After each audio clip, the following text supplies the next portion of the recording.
할렐루야. 네, 본당이 좀 어떤가요? 좀 온기가 좀 있나요? 네, 네, 아유 감사합니다. 날씨가 추워서 이렇게 미리 이렇게 준비를 잘 해주셔서 감사합니다. 어, 잘 지내셨습니까? 우리가 하나님의 은혜로 하루하루를 살 수 있는 것 같습니다. 우리가 매일매일의 삶이 믿음의 여정, 그 걸음을 우리가 살아가고 있죠. 그래서 매주 3일 예배마다 이 믿음의 여정 시리즈를 함께 나누고 있는데, 아브라함의 삶, 아브라함의 그 믿음의 발걸음이 바로 저와 여러분, 우리가 살아가는 우리 세봉축계 모든 성도들의 믿음의 여정이 그 가운데 투영되어 있는 줄 믿습니다. 지난 시간에 우리는 하나님께서 우리를 믿음의 삶으로 인도하실 때 우리를 그분의 중보자로 삼으신다는 것을 우리가 함께 살펴보았죠. 소돔과 고모라 성의 엄청난 죄악에 대해서 하나님께서 그 성들을 멸하려고 하실 때에 아브라함은 무려 몇 번 중보 기도를 했어요? 6번. 여호와 하나님 앞에서 6차례나 중보하며 기도하며 그 소돔 고모라 성을 용서해 달라고 하나님께 간구했습니다. 처음에는 의인 50명이 있으면 용서해 주십시오, 하나님이 그렇게 하시겠다고 했죠. 아니 하나님, 45명이면 어떻습니까? 40명, 30명, 20명, 10명 10명의 의인이 있으면 그 성을 용서해 주지 않으시렵니까? 라고 아브라함이 구했을 때에 하나님께서는 한 번도 거절하지 않으시고 그의 간구를 다 들으셨습니다. 우리가 착각하면 안 되는 게, 하나님께서 아브라함의 기도를 물리친 것이 아니라, 그의 간구를 무시하신 것이 아니라, 그가 기도한 대로 6번의 기도를 다 들어주신 거예요. 정말 아브라함에게 의인 10명이 있다면 내가 소돔과 고모라의 모든 성을 다 용서하실 것이라고 약속을 하셨던 것이죠. 하나님은 그 소돔과 고모라 멸망당하는 걸 결코 원하는 것이 아니었어요. 그러나 놀랍게도 이 소돔과 고모라 성은 그 의인 10명이 없어서, 그 수많은 사람 중에 10명이 없어서 멸망당한 아주 대표적인 성읍이 되었죠. 그래서 우리는 소돔과 고모라 하면 정말 죄악의 도성, 이렇게 온 세상 사람들이 다 아는 그러한 이름이 되었습니다. 그래서 우리가 함께 살펴보진 않았지만 창세기 19장에는 이 소돔과 고모라 성이 어떻게 멸망하였는지 그 이야기가 나오죠. 불과 유황으로 멸망된 그 상황 가운데 하나님께서 그 사자를 보내셔서 롯의 가족들을 구원하시는 그러한 내용이 나오지 않습니까? 안타깝게 롯의 부인은 뒤를 돌아봤다 뭐가 됐어요? 소금 기둥이 되버렸어요. 그 뒤를 돌아보지 말라라고 했는데 미련을 두고 그 소돔과 고모라 성을 돌아봤다가 소금 기둥이 되고 말았어요. 그래서 롯과 그 두 딸이 구원을 받았는데, 이것은 롯이 의로웠기 때문에 구원받은 것이 절대 아닙니다. 물론 롯이 그나마 나았겠지만 그가 소돔성에 있으면서 그 가운데 죄악이 관영한 땅에 그도 그곳에 같이 물들어 살고 있었던 사람이에요. 그런데 아브라함의 간절한 중보의 기도, 하나님께서 그것을 들으시고, 그래서 그 멸망하는 소돔과 고모라 성 가운데서 조카인 롯의 가족을 구원하시는 그런 은혜를 베풀어 주신 것이죠. 그리고 바로 창세기 19장에 모압과 암몬 자손의 유래가 어떻게 된 것인지 그것이 나오는 것을 우리가 보면 알 수가 있습니다. 이제 이어지는 창세기 20장 1절에서 18절 말씀을 우리 함께 아브라함의 믿음의 여정을 우리 함께 따라하기 때문에 19장은 그렇게 지나가고 오늘 20장 1절에서 18절을 함께 나누기 원하는데, 오늘 말씀의 제목을 반복이라고 지었어요. 반복. 따라볼까요? 반복. 네, 반복은 뭐예요? 한 번 했던 일을 또 하고 또 하고 하는 것이 반복이잖아요, 그죠? 그래서 매일같이 우리가 세수하고 씻고 밥 차리고 밥 먹고 하루 동안에도 반복하는 일들이 많이 있죠, 그죠? 그런데 그냥 일상적으로 반복하는 일들이 있는가 하면 무언가 선한 일을 반복하는 경우도 있고 좋지 못한 일을 반복하는 경우도 있어요, 그죠? 여러분, 좋은 일들은 반복되면 좋겠잖아요. 그런데 좋지 않은 일들, 나쁜 일들, 실수하는 것들, 이런 것들은 반복되면 좋은 것입니까? 안 좋은 것입니까? 좋지 않잖아요. 다시는 내가 또 똑같은 잘못을 하지 말아야지 해놓고 우리가 또다시 그러한 잘못을 하는 경우가 참 많아요. 하나님, 내가 다시는 이런 죄를 짓지 않겠습니다. 그래 놓고 또 그런 실수하고 또 그런 죄에 빠지는 경우가 우리 얼마나 많습니까? 오늘 말씀은 이전에 아브라함이 애굽에 내려갔던 일과 유사한 이야기가 또 나와요. 오늘 말씀에서는 아브라함이 그랄 땅으로 내려가는, 약속의 땅을 떠나서 그랄 땅으로 내려가는 이야기가 나오는데, 잠깐 이걸 말씀드리면 모세오경 가운데 또 특별히 창세기, 출애굽기 이런 책에 보면 글 쓰는 기법이 있어요. 기법이. 그러니까는 우리도 이렇게 뭐 작가에 따라서 자기 나름의 어떤 글을 쓰는 방법이 있잖아요. 그런데 성경에는 구조적으로 대칭 반복하는 그런 스토리가 많이 나와요. 그러니까 큰 덩어리가 그럴 수도 있고 작은 덩어리가 그럴 수도 있는데 A, B, C, D, E, D, C, B, A 이런 식으로 이렇게 대칭 구조적, 대칭 반복되는. 그래서 아브라함의 이야기에도 보면 창세기 12장에 이건 좀 들으시면 참고가 될 것입니다. 이렇게 12장에 처음 아브라함을 부르셨잖아요. 부르시면서 아브라함 이야기 시작되죠. 뭘 약속하십니까? 그 땅과 자손에 대해 약속하시면서 아브라함을 불렀는데 그래서 가나안까지 왔어요. 근데 그 다음 바로 무슨 일이 있어요? 엄청난 기근 때문에 애굽으로 내려갔다가 거기서 아내를 이렇게 팔아먹었다가 바로를 혼쭐 내주고 하나님께 다시 돌아오게 하는 그 이야기가 있었잖아요. 그리고 나서 롯과 헤어지는 이야기가 있고 또 롯이 소돔과 고모라 그 전쟁에서 포로로 끌려간 걸 아브라함이 구해오는 이야기가 있잖아요. 그죠? 이렇게 이야기 전개. 그리고 이제 아브라함의 얘기가 쭉 있고, 근데 또 19장 말씀에 보면 소돔과 고모라 성이 멸망당해 됐는데 그 조카 롯을 구하기 위해서 아브라함이 중보하는 내용이 나오고, 또 그래서 그 결과 멸망하는 그 성 가운데 롯이 구원받는 이야기가 19장에 나오잖아요. 그리고 나서 오늘 우리가 읽는 말씀 또 보면 아브라함이 또 그랄이라는 곳으로 내려가서 애굽에 내려갔던 때와 또 비슷한 방식으로 똑같은 방식으로 그런 일을 반복하는 걸 보게 돼요. 그리고 다시 돌아와서는 이제 마지막 21장에 이르러서 그 약속했던 아들, 그리고 그 이후에 이제 땅과 후손에 대한 그 약속이 작게나마 성취되는 그러한 구조가 있는데, 그래서 처음에 부르시고 그다음 그게 성취되는 이야기 가운데 애굽에 내려간 이야기와 그랄에 내려간 이야기 있고, 롯과 헤어졌다 롯을 구원한 이야기가 나오고 또 롯을 구원한 이야기 나오고, 이렇게 그리고 중간에 뭐 할례 언약이니 이런 여러 가지 것들이 있는데, 이걸 상세하게 살펴보면 따라라라락 따라라라락 스토리가 그런 식으로 전개되는 게 창세기에 거듭거듭 나와요. 큰 대목에도 그렇게 구조적으로 돼 있고 작은 대목에도 그렇게 돼. 그래서 우리는 쉽게 이게 인식이 안 되잖아요. 그죠? 그냥 이야기가 줄줄 흘러가는 것 같은데, 유대인 아이들은 토라, 모세오경을 어떻게 해요? 줄줄줄 암송하잖아요.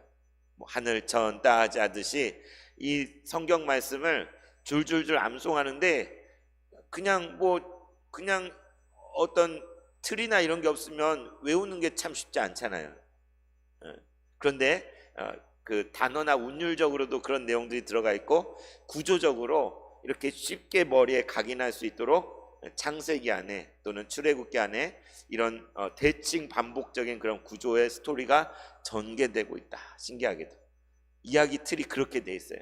그래서 오늘 그 맥락 가운데 이제 이전에 아브라함이 애굽에 내려갔던 것과 비슷하게 그랄이라는 곳에 내려가서 비슷한 일을 겪는 그러한 이야기가, 그래서 이거 앞에서 봤던 내용과 비슷한데 찾아보면 다른 거죠. 그죠? 애굽 왕이고 여기는 아비멜렉이고 바로와 아비멜렉 다른. 그런데 내용이 되게 비슷해요. 그래서 같은 얘기를 두 번 써놨나? 그게 아니에요. 그죠? 분명히 장소도 다르고 대상도 다르고 그리고 반복되는 것 같지만 그 상황이 반복되는 것 같지만 그 구체적인 상황에 있어서는 세밀한 내용에 있어서는 또 그 둘 사이에 차이가 존재해요. 그래서 그런 것들을 한번 보면서 오늘 말씀을 통해서 하나님께서 우리에게 주시는 그러한 음성을 듣기를 원합니다. 먼저 1절 말씀 보면 아브라함이 이주한 이야기가 나옵니다. 20장 1절 말씀 같이 읽어볼까요? 시작. 아브라함이 거기서 네게브 땅으로 옮겨가 가데스와 술 사이 그랄에 거류하며. 네, 아비멜렉이 거기에서 어디요? 헤브론 마물의 상수리 나무 밑에 거기에 이제 터를 잡고 있었잖아요. 그런데 갑자기 오늘 말씀에 보면 이주를 해요. 이주. 하나님께서 약속하신 땅에 살다가 다시 또 네게브 광야로 옮겨가 가데스와 술 사이는 그랄로 내려갔다. 그랄로. 아니 이게 무슨 상황입니까? 성경에는 아무 설명이 없잖아요. 왜 이사를 갔는지. 뭐 전에 애굽에 내려갔을 때는 큰 기근이 닥쳐서 정말 목숨이 위태로운 상황 가운데 애굽까지 내려간 일이 있었잖아요. 근데 이번에는 애굽까지 내려가진 않았지만 그랄이라는 곳으로 내려갔대요. 블레셋의 영역이 있는 그 땅으로 왜 이주를 했을까?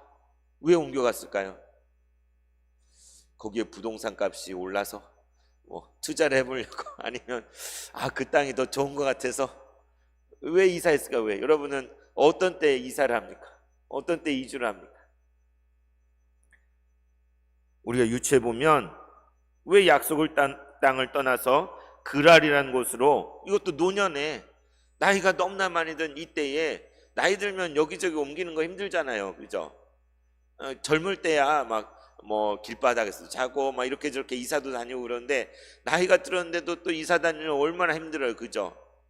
이삿짐 싸는 것도 힘들고. 그런데 왜 이렇게 이주를 했을까? 그 앞에 무슨 얘기가 있어요? 19장에 소돔과 고모라 성이 심판을 당한 이야기 있잖아요, 그죠?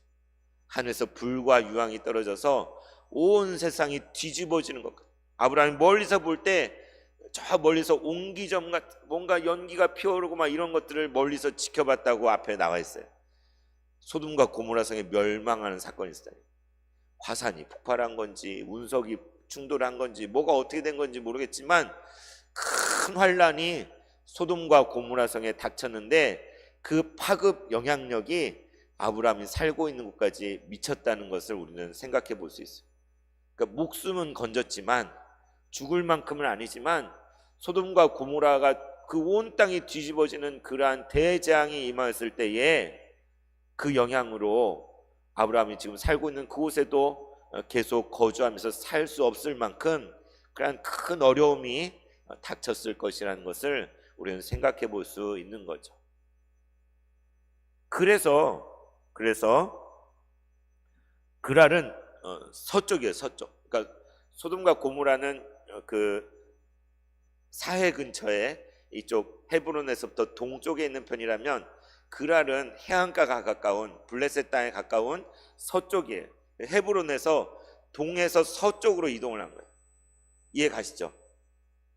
그러니까 이쪽에 큰 재앙이 임해가지고 그것 때문에 땅이 초토화되고 멸망당하고 그 영향으로 어려움을 겪는 그런 상황 가운데 도저히 견딜 수 없어서 서쪽으로 좀 더 재난이 미치지 않은 그 땅으로 그랄 땅까지 네게브 땅으로 옮겨 가데스와 술 사이 그랄까지 내려갔다는 것을 우리는 볼 수가 있는 것이죠.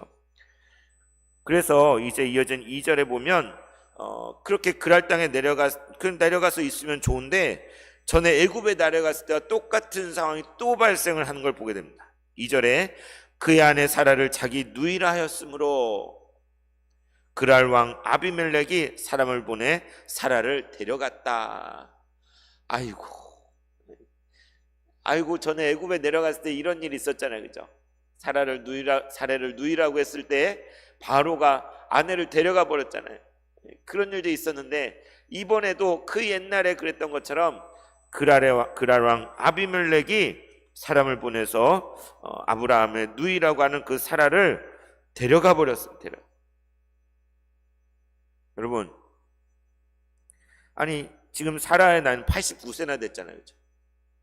나이 연세가 많은 노년이잖아요, 노년. 젊은 날에 어떤 그런 아리따움이 남아 있을까요? 어떨까요?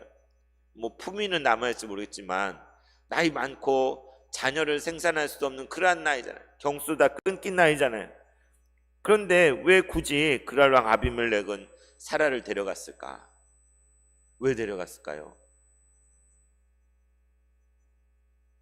그러나 여기 보면 같이 동침하지도 않았어요. 같이 잠자리를 갖지도 않았어요. 그런데 왜 굳이 연세도 많은 아브라함의 그 오래된 부인인지 모르죠. 누이라고 그러니까 누이인 줄 알고 사라를 자기 궁으로 데려갔어요. 왜 그랬을까요? 여기에는 고대 사회의 정략적인 어떤 제휴 그런 걸 생각해 볼 수 있는. 아브라함은 이전에 우리가 본 것처럼 그 길리운 종만 318명이나 있는 사람이잖아요. 엄청난 거부예요. 소떼며 양떼 그런 것들이 엄청 많고 또 그 수하의 종들과 또 일꾼들이 되게 많은 그러한 큰 족장이에요. 족장. 이런 사람이 이동을 해서 그랄이란 땅으로 피신해 왔는데 이 사람이 우리와 싸워가지고 이 땅을 뺏으러 왔는지 아니면 평화롭게 잘 지낼 수 있을지 어쩔지 모르잖아요. 그죠?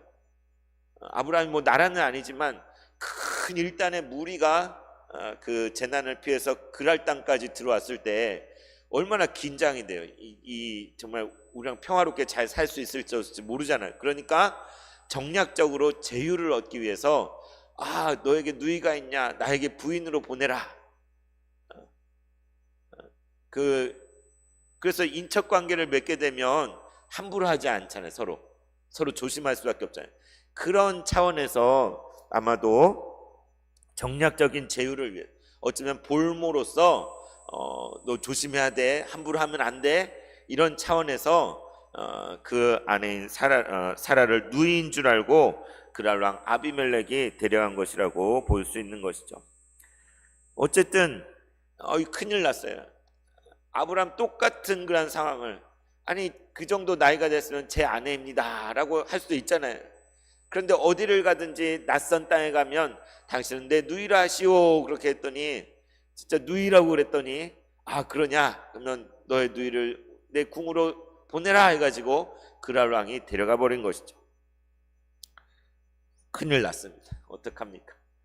내년에 명년 기한이 이르면 이삭을 주시겠다고 했는데 하나님의 모든 계획이 다 틀어지게 돼버린 거예요. 위기가 찾아온 위기가 커다란 위기가 약속의 땅도 벗어났을 뿐만 아니라 아내 사라를 통해 주시겠다고 한 그 씨, 그 모든 것들이 수포로 돌아갈 그런 상황이 또 초래되고야 말았습니다. 그랬을 때에 3절에 보면 하나님께서 현몽하셔서 그 밤에 아비멜렉 왕에게 나타나시죠. 그 밤에 하나님이 아비멜렉에게 현몽하시고 그에게 이르시되 내가 데려간 그 여인으로 말미암아 내가 죽을 것이다. 오유 무슨 소리야?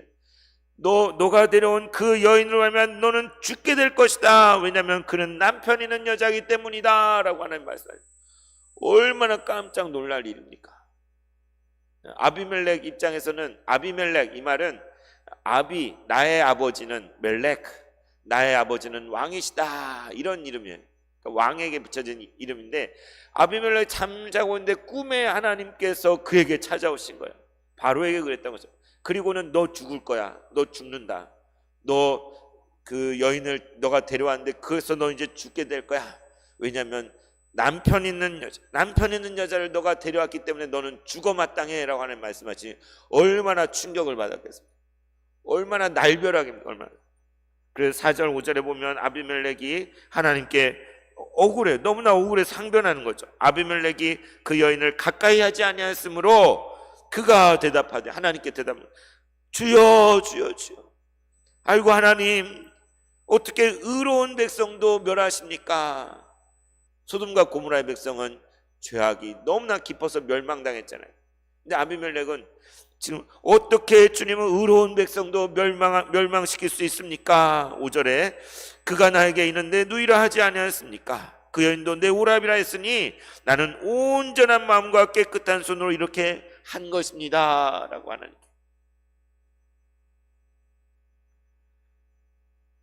하나님께 어, 이렇게 말, 나는 정직한 마음, 나쁜 뜻으로 한 게 전혀 아니에요.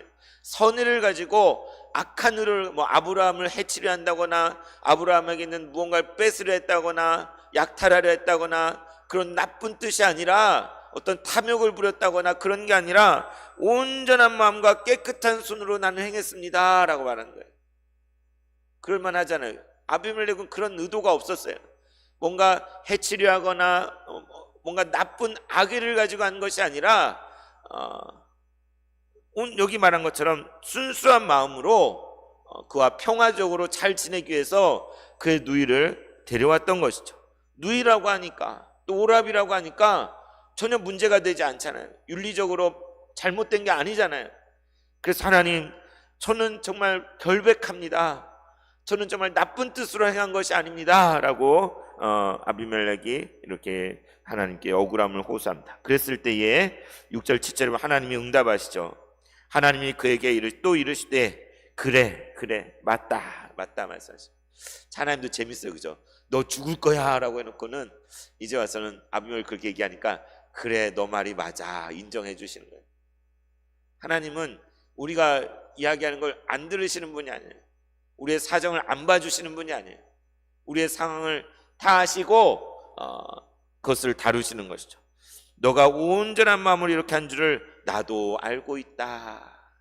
그래, 너가 나쁜 뜻이 아니고 아브라함을 해치려 하거나 어떤 악한 생각을 가지고 일을 한 것이 아니라는 것을 나도 다 알고 있다. 아시면서 얘기를 했던 거죠. 그래서 너를 막으려고, 그래서 내가 너를 막으려고, 너를 범죄하지 않게 하려고 내가 한 것이다. 그 여인에게 가까이 하지 못하게 하려고 내가 이렇게 너에게 찾아온 것이다 라고 하나님 말씀하십니다. 그러면서 7절에 뭐라고 말하느냐, 어떻게 하라고요? 그 사람의 아내, 그러니까 아브라함의 그 아내를 돌려보내라. 다시 돌려보내라. 그러면서 아브라함한테 뭐라고? 그는 선지자라. 그가 너를 위해 기도하리니 너가 살려니와 만일에 내가 돌려보내지 않으면 너와 내게 속한 자가 다 반드시 죽게 될 것이다. 무시무시한 말씀 얘기하는 거예요. 좋은 말로 할 때 돌려보내 하나님 말씀. 네가 모르고 데려왔는데 너가 나쁜 뜻이 아닌 줄 아니까 그래, 너가 큰 잘못을 저지르기 전에 내가 너를 막기 위해 찾아온 거야. 이제 그 사람의 아내를 원래 있던 자리로 돌려보내라. 그리고 아브라함한테 뭐라고 해요? 그는 선지자다. 하나님의 종이라는 거예요. 하나님과 특별한 관계에 있는 사람이라는, 함부로 건들 수 없는, 함부로 대할 수 없는 그러한 존재라는 것을 하나님께서 명확하게 하시는 거예요. 그래서 그가 너를 위해 기도할 때, 앞에 아브라함이 소돔과 고모라를 위해 중보했잖아요. 그런 것처럼 아브라함이 너를 위해 기도할 때 내가 그 기도를 들을 거야. 그러나 만일 너가 그렇게 하지 않는다면 너와 너에 속한 모든 자가 다 죽임을 당하게 될 것이다 라는 무시무시한 말씀을 이렇게 하나님께서 하시는 거예요. 아비멜렉은 진짜 식은땀이 나잖아요. 막 정말 모골이 송연해지지 않았겠습니까? 아이고 내가 큰 죽을 뻔했구나, 정말 죽다 살아났구나라는, 잠자리 한번 잠자는 중에 하나님을 만나고 하나님으로부터 정말 죽을 뻔한 그런 이야기를 듣고, 내가 한 짓이 나는 나쁜 뜻이 아니었는데 아브라함의 아내를 데려온 것, 이렇게 큰일 날 일이었구나. 왜 큰일 날 일이에요? 아까 말씀드린 대로 하나님의 구원의 놀라운 역사가 다 뒤틀어져 버리는 그러한 상황이 초래돼 버려요. 아비멜렉이 악한 뜻을 한 게 아닌데도 사실은 아브라함이 여전히 자기 아내를 누이라고, 누이가 맞죠, 사실 이복 누이니까 그렇게 이야기하고 아내라는 것을 숨겼기 때문에 초래된 거잖아요. 어떻게 보면 하나님 아브라함한테 와서 꾸짖어야 되잖아요. 너 또 왜 이러냐, 빨리 너 아내 찾아와라, 이렇게 아브라함에게 하셔야 될 것 같은데, 아브라함은 오히려 선지자라고 말씀하시면서 아무 잘못도 없는 아비멜렉에 가셔서 그에게 혼꾸녕을 내시는 것을 오늘 말씀을 통해 보게 됩니다. 자, 그래서 이제 8절부터 보면 이제 그 다음날 아침이 됐어요. 하룻밤이 지나고 아비멜렉이 그날 아침에 일찍이 일어나서 잠을 잘 수가 있었겠습니까? 빨리 날이 밝길만을 기다렸겠죠. 한잠도 자지 못했을 것 같아요. 일찍이 자리에 일어나서 모든 종들을 다 불러 모은 거예요. 그리고 그 일을 말하여 들려주니 그들이 심히 두려워하였더라. 무슨 일을 말했던 거예요? 내가 아브라함의 그 누이라고 데려온 그 여인이 그의 아내구나. 그리고 하나님께 나타나셔서 그 여인을 돌려보내지 않으면 너와 너에 속한 모든 사람들이 죽게 될 것이다 라고 하나님께서 나에게 말씀하셨다 라고 전할 때에 거기에 모인 모든 신하들이 전부 다 두려운 가운데 얼마나 놀랐겠어요. 그리고는 이제 9절에 즉각 아비멜렉 아브라함을 부른 거죠. 아브라함을 불러서 이르되, 아브라함에게 할 말이 많겠죠, 그죠? 뭐라고 얘기합니까? 너가 어찌하여 우리에게 이렇게 하였느냐 따질만 하잖아요. 너 왜 나를 속인 거야? 왜 거짓말을 한 거야? 왜 너 아내라고 얘기하지 않고 누이라고 해서 내가 데려오게 해가지고 하나님이 그것 때문에 나를 죽이신다고 그러는데 어째서 나한테 이런 일을 저질렀느냐라고 따지는 거죠. 내가 무슨 죄를 너에게 범할기에 나와 내 나라가 큰 죄에 빠질 뻔하게 하였느냐? 내가 합당하지 아니한 일을 내게 행하였도다 하고 아비멜렉이 또 아브라함에게 이르되, 내가 무슨 뜻으로 이렇게 하였느냐? 왜 그랬어? 따지는 거죠. 너 왜 이렇게 한 거야? 그랬을 때 이제 11절부터 보면 아브라함이 이렇게 대답을 하죠. 이곳에서는 하나님을 두려워함이 없지 않습니까? 그래요, 안 그래요? 그랄 왕은 하나님을 두려워했어요, 안 했어요? 전혀 두려워하지 않았겠죠. 하나님이 누군지도 모르고 자기들의 우상신을 섬기고 있었겠죠. 그런데 하나님을 섬기는 아브라함이 와서 하나님에 대해 말해도 그들은 뭐 그냥 콧방귀를 꼈을 거예요. 그런데 그 땅은 하나님을 두려워하지는 않는 땅, 하나님을 경외하지 않는 땅이에요. 그래서 하나님을 두려움이 없으니 내 아내로 말미암아 사람들이 나를 죽일까 내가 생각했습니다. 그리고 정말 그는 나의 이복 누이로 내 아내가 된 사람입니다. 그러니까 누이도 맞다는 거예요. 사실 누이라고 말한 게 거짓말은 아니라는 거죠. 아내라는 것을 말하지 않습니다. 그래서 하나님이 나를 내 아버지 집을 떠나 두루 다니게 하실 때에 내가 아내에게 말하기를, 이후로 우리가 가는 곳마다 그대는 나를 그대의 오라비라 하라. 이것이 그대가 내게 베풀 은혜라 하였었노라. 그러니까 이 얘기는 애굽에 내려갔을 때만이 아니라 정말 어떤 위기 상황에 그 아내로 말미암아 이렇게 위기를 당할 수 있다는 그런 높아심, 그런 염려가 있어서 어느 곳이든지 가는 곳마다 그대는 나를 오랍이라고 말해주시고 그래야 내가 살 수 있습니다 라고 이렇게 말을 했다는 것이죠. 그러니까 다시 말하면 아브라함에게 있어 이건 생존 전략. 자기 목숨을 부지하기 위해서 참 비겁한 일이지만 아내라 하지 않고 누이라고 말함으로써 자기 목숨을 부지하기 위한 생존 전략으로 그렇게 했던 것이죠. 아니 생각해 보면 이렇게 나이가 들은 상황인데도 아브라함은 99세, 사라는 89세잖아요. 이렇게 나이가 들고 세월이 흘렀고 그런 노년인데도 이렇게 속일 필요가 있었을까? 그런데 만일 그랄에 내려갔을 때 또 이런 상황이 아니었다면 그랄 왕이 아브라함을 대적해서 전쟁을 했을지도 모르고 의심했을 수도 있고 평화롭게 그 땅에 거하게 허락하지 않았을 수도 있잖아요. 어떻게 보면 평화롭게 그 땅에 거하는 것의 대가로 아내인 사라가 이렇게 누이라 해서 이렇게 데려가게 된 것이라고 할 수 있는 것이죠. 그래서 아비멜렉 이제 14절에 16절에 보면 이제 그 말을 듣고 진짜 아이고 진짜 이 사람 때문에 내가 큰일 날 뻔했는데 어떻게 조치를 해요? 혼내줄 수도 있잖아요. 아브라함 너 나를 이렇게 속이다니 괘씸하다, 감옥에 가둬라, 뭐 이럴 수도 있겠지만 그랬다고 어떻게 됩니까? 그는 나의 선지자다 하나님 말씀하셨고 그 아내를 돌려보내자면 너뿐만 아니라 너의 가족, 너에 속한 모든 사람 다 죽임을 당할 거야 라고 그 얘기를 들었는데 무서워서 어떻게 그럴 수 있어요, 그죠? 아브라함에게 뭐라고 책망하고 있지만 그가 너무나 크게 보이는 거예요. 아브라함이 너무나 두려운 거예요. 그가 섬기는 하나님이 너무 무시무시한 거예요. 그래서 아비멜렉은 어떻게 했습니까? 14절부터 보면 아비멜렉이 양과 소와 종들을 이끌어 아브라함에게 주었다. 자기에게 있는 것 가운데 양이며 소며 종들을 가졌대. 애굽 왕 바로가 그랬던 것처럼 아브라함에게 양과 소와 종들을 잔뜩 선물을 해서 선물을.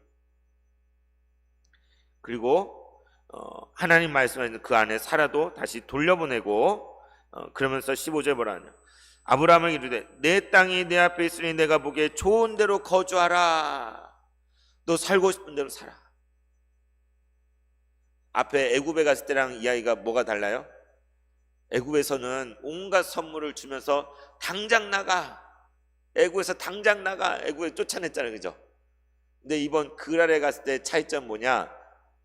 보다 상황이 자세하게 나와 있으면서도 그랄 땅에서 다시 쫓겨져서 나오는 게 아니에요. 지금 쫓겨서 나오면 큰일 나요. 거기 살아야 돼요. 그러니까 무엇을 허락한 거예요? 모든 선물을 다 주면서 이 땅에 너가 있고 싶은 건 어디든지 살아도 된다. 마음대로 너가 원하는 대로 자유롭게 안전하게 그랄 땅 어디든지 살 수 있는 그런 권한을, 어마어마한 권한인 거죠, 그죠? 자유 통행권, 자유 거주권을 그냥 아브라함의 선물로 그냥 준 거예요. 말하자면 땅을 내준 거나 마찬가지죠. 그리고 또 이제 사라에게도 보상을 하죠. 16절에 사라에게도 이르되 내가 은 1000개, 은 1000개를 너의 오라비에 주어 그것으로 너와 함께한 여러 사람 앞에서 너의 수치를 가리게 하노니 내일이 다 해결되었느니라. 그러니까 사라가 이렇게 끌려온 그러한 것에 대한 수치스러운 일이 있잖아요. 그것에 대해서 깨끗하게 아무 문제가 없다는 것을 표현하기 위해서 그것의 상징으로 은 1000개를 보상으로 주면서 사라에게 너에게 아무런 수치도 없고 아무런 그런 부끄러울 것이 없다는 것을 확증하면서 사라를 돌려보내는 것을 볼 수가 있습니다. 그랬을 때에 이제 17절 18절에 보면 아브라함이 하나님께 기도하며, 이제 오히려 아브라함이 이 그랄랑 아비멜렉을 위해서 간구하며 하나님께 기도했을 때에 왜 그렇습니까? 아비멜렉과 그 아내와 그 여종의 출산이 다 막혀버리는 그러한 벌을 이미 받고 있었던 거예요.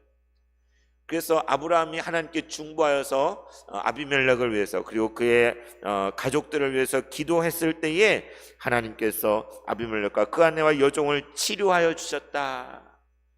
그들을 낫게 하시고 출산이 열리도록 여호와께서 이왕에 아브라함의 아내 사라일로 아비멜렉 집의 모든 태를 다 닫으셨음이로라. 그러니까 아비멜렉 집안의 모든 대가 다 끊어지게 되는 그러한 위기 상황이 있었는데 아브라함의 그 기도를 통하여서 그 모든 것이 치료되고 회복될 수 있도록 하나님께서 역사하셨다는 것을 보게 됩니다. 그래서 오늘 이 이야기가 왜 성경 속에 기록되어 있을까? 왜 아브라함, 물론 아까 말씀드린 대로 소돔과 고모라의 큰 심판을 통하여서 재난 상황에 어쩔 수 없이 그랄로 내려갈 수밖에 없었는데 하나님을 경외하지 않고 두려워하지 않는 그 땅에 내려가서 살아남기 위해서 또 아내를 누이라고만 말해가지고 아내를 뺏기는 그러한 상황이 벌어지고야 말았는데, 하나님께서는 이때에도 이전에 바로에게 역사하셨던 것처럼 꿈에 아비멜렉에 나타나셔서 그 모든 것들을 원상복구되도록 사라가 다시 남편의 품으로 돌아가도록 하셨을 뿐만 아니라 많은 선물을 그에게 주고 또한 그가 그랄 땅에 아무런 제재가 없이 원하는 어디든지 거하며 살 수 있도록 그런 모든 권한을 다 주는 그러한 이야기가 오늘 말씀 속에 있는 것이죠.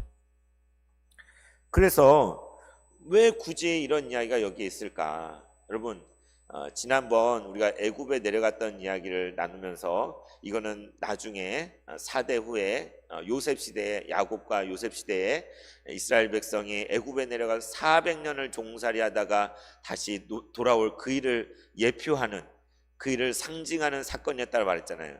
근데 오늘 사건도 뭔가 상징하는 게 있지 않을까요? 이 그랄 땅,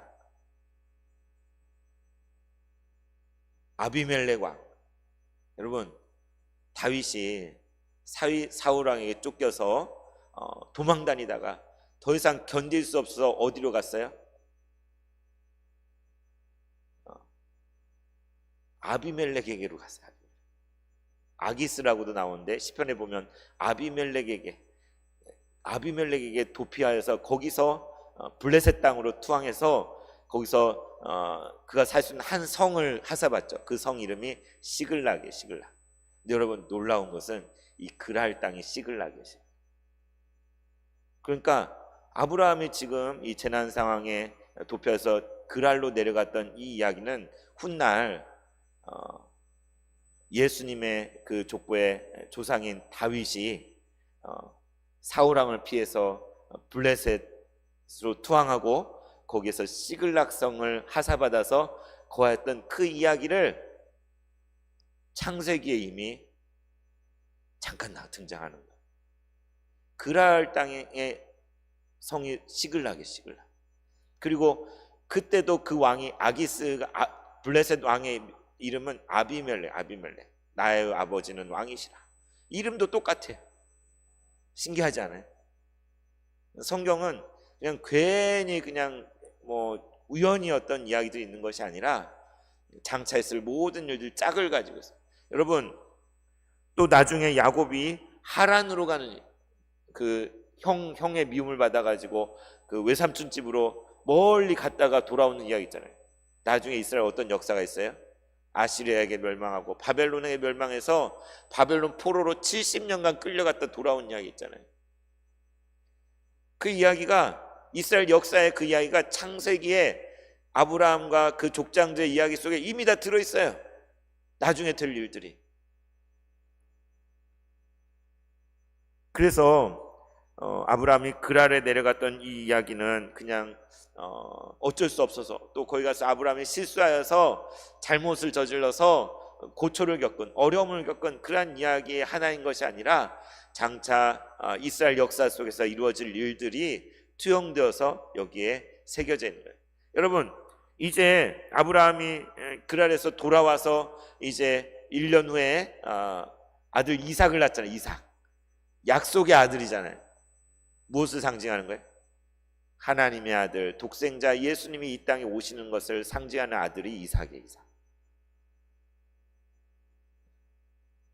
아브라함에게 주시겠다고 약속하고 기다리고 안 나오고, 그래서 이렇게 해보고 이렇게 해보고 저렇게 해보고 하다가 결국에 100세가 돼서 낳은 아들이 이삭이잖아요. 약속의 아들. 그런데 바로 이 땅에 오신 메시아 예수님, 기다리고 언제 오시려나 온 백성이 기다리는 가운데 때가 참에 2000년 전에 이 땅에 말구유에 태어나신 그 예수님, 바로 이삭이 예수님을 상징하는 그러한 것이 있어요. 그래서 우리 인생에 닥쳐오는 여러 가지 일들, 많은 상황들, 우연이다, 재수가 없어 그렇게 했다, 이렇게 생각하는 분은 없어요.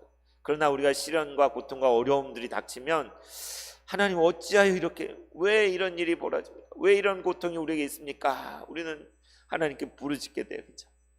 잘 이해가 안 가요. 왜 이런 일들이 있는지. 그러나 성경에 모든 것이 합력하여 선을 이루느니라, 그 말씀과 같이 하나님은 우리가 당하는 모든 시험과 여러 어려움도, 오늘 베드로전서 말씀에서도 너희가 여러 가지 시험을 잠깐 당하나 잠깐 근심하였으나 말할 수 없는 즐거움으로, 말할 수 없는 기쁨으로 기뻐하는도다 말하잖아요. 그런 것처럼 우리가 이 땅을 사는 가운데 우리가 다 이해할 수 없는 상황들, 그 어떤 것들은 나의 실수로 말미암아 나의 잘못, 반복되는 잘못으로 말미암아 지금 어떻게 보면 아브라함이 한 짓은 어쩔 수 없었다고 말할 수 있겠지만 하나님이 하시고자 한 그 일을 완전히 다 망쳐놓는 일이 돼버릴 수 있는 거였잖아요. 약속의 땅을 저버리고 떠나서 그랄에 내려가서 반드시 사라를 통해서 그 아들을 주시겠다고 약속하셨는데 아내를 뺏겨버렸어요. 이거 아무것도 안 돼버린 거예요. 아무것도 하나님이 하시고자 한 그 모든 일이 다 산산조각나고 무너져버리는, 다 깨져버리는, 파탄나버리는 그러한 위기 상황이 초래됐을 때 우리가 한 거대로 그냥 된다면 아내도 뺏기고 땅도 더 이상 소망이 없고 그냥 블레셋 족속에게 흡수돼 가지고 이름 없는 그냥 사람으로 죽고 끝나는 그런 거 돼버릴 수도 있는 상황이잖아요. 그런데 놀라운 것은 우리 하나님은 그걸 가만히 계시지 않는다. 그라랑 아비멜렉의 침소까지 들이닥쳐서 그를 흔들어 깨워서 너 죽을래 하면서 그의 목 멱살을 잡고 너 죽는다. 아니 하나님 제가 뭔 잘못했습니까? 그런데 너 죽는다, 빨리 돌려보내라. 좋은 말로 할 때 돌려보내라. 반협박식으로 너 그렇게 안 하면 너 죽는다. 그리고 이미 그 집의 모든 것, 질병인지 뭔지 모르겠지만 출산기를 다 막아버리는 그러한 일들을 하심으로 그랄 땅엔 모든 사람들이 하나님을 두려워하게 하시고 아브라함을 무서워하게 하고 아브라함을 함부로 대하지 않게 하고 그 아내를 정말 온 천하에 아브라함의 아내는 사라다, 사라의 남편은 아브라함이다 라는 것을 온 세상이 다 알도록 선전하는 그러한 역사를 이루시는 분이 누구예요? 우리 하나님이시 하나님. 그리고 때로는 우리가 너무나 큰 실수를 저질러서 돌이킬 수 없을 것 같은 마치 엎질러진 물을 다 주워 담을 수 없잖아요.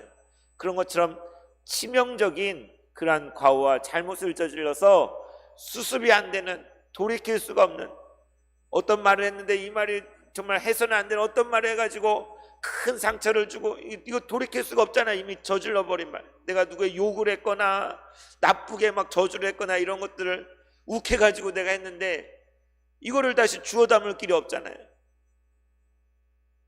그런데 놀라운 것은 하나님께서는 그럼에도 불구하고 당신의 약속 때문에 하나님이 하시고 그 놀라운 구원을 이루시기 위하여서 모든 상황들을 조정하시고 역사하셔서 전화위복이 되게 하시고 하나님의 구원의 역사가 망가지지 않도록, 깨지지 않도록 하시는 분이 하나님이라는 것을 우리는 볼 수가 있어요. 그래서 누구죠? 미국에서 국무국장까지 지낸 목사 라이놀드 니버라는 사람은 신학자이기도 하고 목사기도 하고 또 정치가이기도 한데 심지어 이렇게까지 용감하게 죄를 저질러라.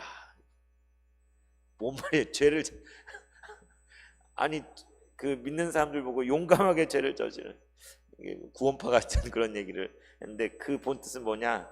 우리가 아무리 애쓰고 우리가 제대로 하려고 몸부림치고 막 그래도 우리가 하는 것은 다 흠 있는 것이고 문제투성이고 잘못이고 실수고 죄라는 거예요. 죄를 벗어날 길이 이 땅에서 우리가 죄를 벗어날 길이 없다는 거예요. 차라리 그렇다면 그러니까 막 죄를 저지르고 살라는 게 아니라 담대하게 하나님의 그 용서하심과 긍휼하심과 그 자비하심을 믿음으로 이렇게 나아가라는 뜻을 이제 그런 식으로 이렇게 표현을 했다고 합니다. 그래서 여러분, 우리는 살면서 평생을 통해서 똑같은 실수를 또 저지르고 또 반복하기도 하고 똑같은 잘못을 또 하고 그럴 때 내가 왜 이 모양밖에 안 되나 이런 생각이 들 수도 있을 거예요. 내가 왜 그때 그렇게 했나, 주워 담지 못한 그 일에 후회가 되기도 할 거예요. 그러나 놀라운 것은 하나님은 우리의 그런 실수를 통하여서도 우리의 그런 잘못된 그러한 것을 통하여서도 하나님께는 더 크고 놀라운 방식으로 당신의 구원의 역사를 위해서 우리의 그 행한 것이 하나님의 그 역사를 완전히 위기에 빠뜨릴 것 같은 그러한 큰 실수를 할지라도 하나님은 그것 때문에 무너지시는 분이 아니라, 우리를 포기하거나 버리시는 분이 아니라, 우리를 모른다 하시는 분이 아니라 그 가운데 개입하시고 역사하셔서 아브라함이 아닌 아비멜렉을 통하여 이 모든 것들, 바로 왕을 움직여서 행하시는 하나님이신 것을 말씀을 통해 보게 됩니다. 그래서 우리는 우리가 행하는 모든 반복적인 실수와 실패도 불구하고 그분의 뜻이 반드시 이루어진다는 것을 믿고 나아갈 수 있는 거예요. 우리가 믿는 하나님은 그런 분이에요. 우리 세봉천교회가 이때까지 수많은 여러분들 가운데 잘못된 판단들, 선택들, 그때 왜 그랬을까? 그때 왜 그 상황을 제대로 처리 못했을까? 왜 그때 그러한 판단을 해가지고 이렇게 이런 어려운 일들이 겪게 됐을까? 후회되는 일들이 왜 없겠습니까? 하나님은 그 모든 것들을 선용하셔서 하나님 놀라운 뜻 가운데 당신의 구원을 이루실 줄 믿습니다. 우리의 가정 가운데, 우리의 삶 가운데 하나님께 그렇게 역사하시는 그분을 우리가 찬양하며 오직 그분만을 신뢰하며 믿음으로 나아가는 모든 성도님 되시기를 축원합니다. 찬송가 292장 부르겠습니다.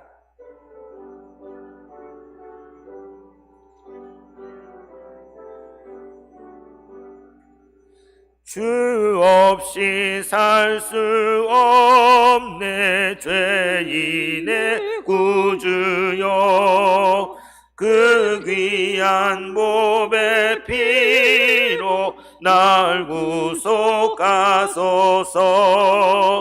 구주의 사랑으로 흘리신 보혈이 내 소망 나의 위로 내 영광 됩니다. 주 없이 살 수 없네, 주 없이 살 수 없네, 나 혼자 못 서리. 힘없고 부족하며 지혜도 없도다. 내 주는 나의 생명 또 나의 힘이라.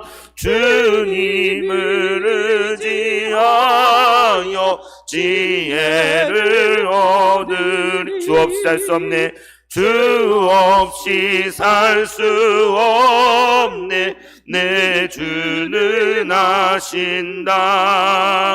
내 영의 깊은 간구 마음의 소원을 주밖에 나의 마음 니 알아주리요. 내 마음 위로하사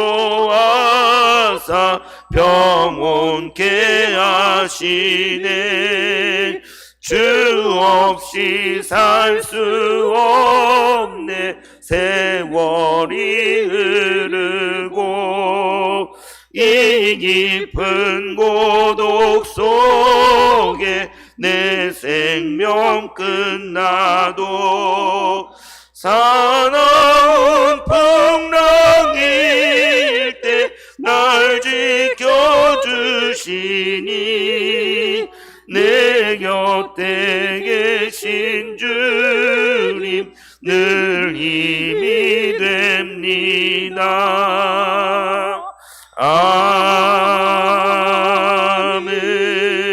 아멘.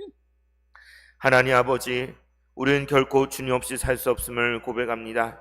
우리 이 땅을 사는 동안에 힘이 없고 부족하여 지혜가 없을지라도, 또 무서운 풍랑이 일 때에 우리가 두려움에 떨지라도 하나님께서 놀라운 구원으로 우리를 건지시며 붙드시며 온전케 하신 줄 믿습니다. 이 믿음을 가지고 반복되는 그러한 상황들 가운데서도 하나님의 구원의 섭리를 바라보며 믿음으로 나아가는 모든 성도가 되게 하여 주시옵소서. 예수님의 이름으로 기도드리옵나이다.